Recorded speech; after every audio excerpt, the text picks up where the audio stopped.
So in a recent episode, I was talking about being one of the 12.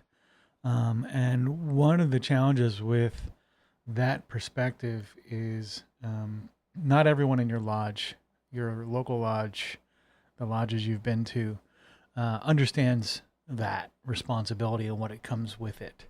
There's a lot of folks that have different takes on what Freemasonry is, but for those of us that are looking for that self-improvement sort of sangha to practice with or group to practice with, it's really important to have and find your tribe. Now, that tribe of folks might not be your local lodge. It might not be the lodge that you were raised in, and that's okay.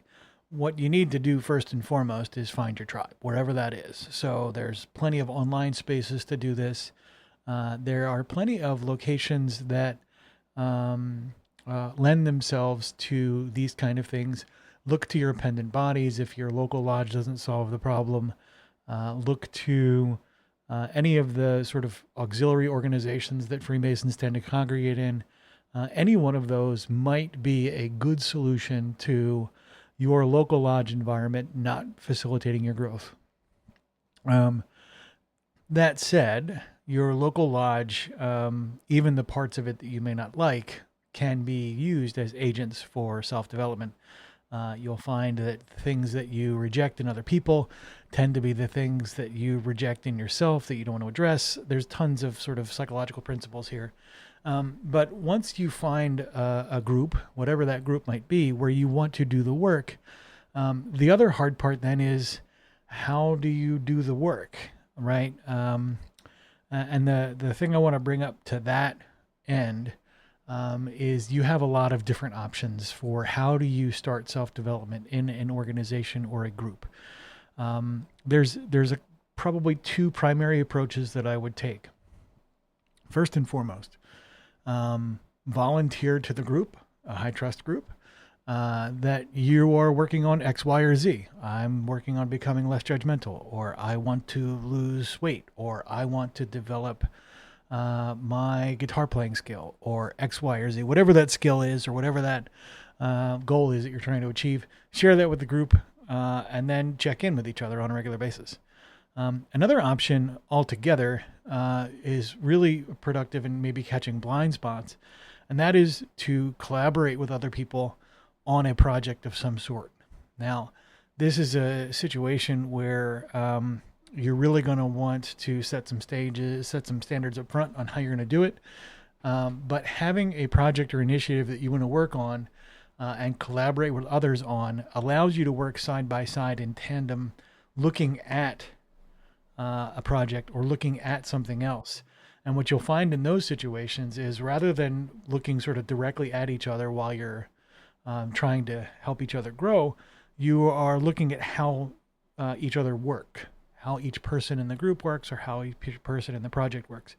And in those situations, you really get a completely different take on the brother, and you can support them and their growth and development in that way. Hey, listen, I've noticed that every time I have a difference of opinion with you about how this project moves forward, you have a tendency to go, burn the midnight oil and do a bunch of work that then makes it hard for me to actually have an opinion because it's opposite the work you just completed. Like, this is a great example of how we might learn to work together, and why you want to undertake projects with your brothers in your lodge or your virtual lodge space. When you do this, when you work side by side on something else, again, you get that different take from a self-development perspective that you wouldn't get if you were simply announcing your goals. It is through these collective experiences. Now, a lot of guys are going to take this the wrong way because their favorite thing is not mentioned here. But it's in the work on yourself or the work with each other on projects that fraternity is really formed, that the relationships meaningfully develop.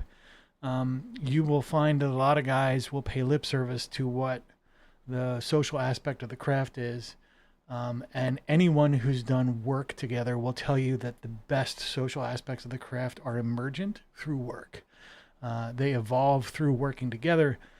It is through those hammering out disagreements. It's through those collective experiences where someone overcomes an obstacle or creates a great success. This is where the real fraternity is, and everything else that's just sort of getting together for cigars. I'm not saying it's not valuable, but it's not where the highest value stuff is.